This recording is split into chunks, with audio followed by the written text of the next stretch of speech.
এত বড় একটা রমজান মাস চলে গেল, রোজা আসছিল তাকওয়া সৃষ্টি করার জন্য, সারা জীবন রোজা রাখলাম, মুত্তাকি হইতে পারলাম না। এটা ঠিক কিনা বলুন? সারা জীবন রোজা রাখলাম, মুত্তাকি হইতে পারি নাই।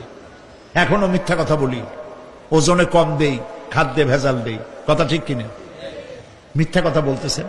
মিথ্যা কথা বলা কবিরা গুনাহ, মিথ্যা কথা বলা সমস্ত গুনার মা। কথায় কথায় মিথ্যা বলা হচ্ছে। দোকানদারি করতেছেন, কষ্ট করে মাল কিনছেন, লাভের জন্যই তো কিনছেন, মিথ্যা কম কেন? ওজনে কম দিচ্ছেন, ভেজাল দিতেছেন, ভেজাল দিয়া কম দিয়া কয় টাকা উপার্জন করবেন? আর কতগুলি খাইতে পারবেন আপনি? চাউলের মধ্যে তুষ দিলেন, কুড়া দিলেন, পাথর দিলেন। আহারে মুসলমান, কি কপাল পোড়া! ওজন দিতে গিয়া একটু খিস দিয়া ধরে যেদিকে পাথরটা, আর মালটা যেদিকে সেদিক টেটু নিচু করে দেয়। যে কেনে সে মনে করে মাশাআল্লাহ, লোকটা তো খুব ভালো, আমার তো বেশি দিছে। কিন্তু বাড়ি যায় দেখবেন আপনারা 14 গ্রাম কম দিছে। ও 14 গ্রাম তো না, এখন তো গ্রাম বলে।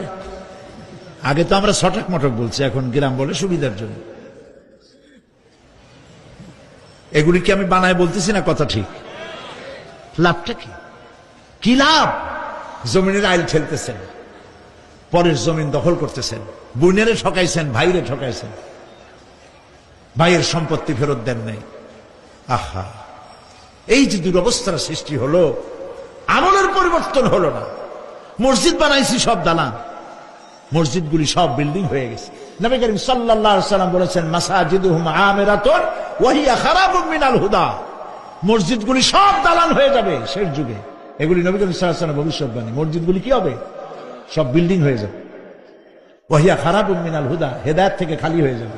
হেদায়েত নাই, খালি মসজিদ, বিল্ডিং,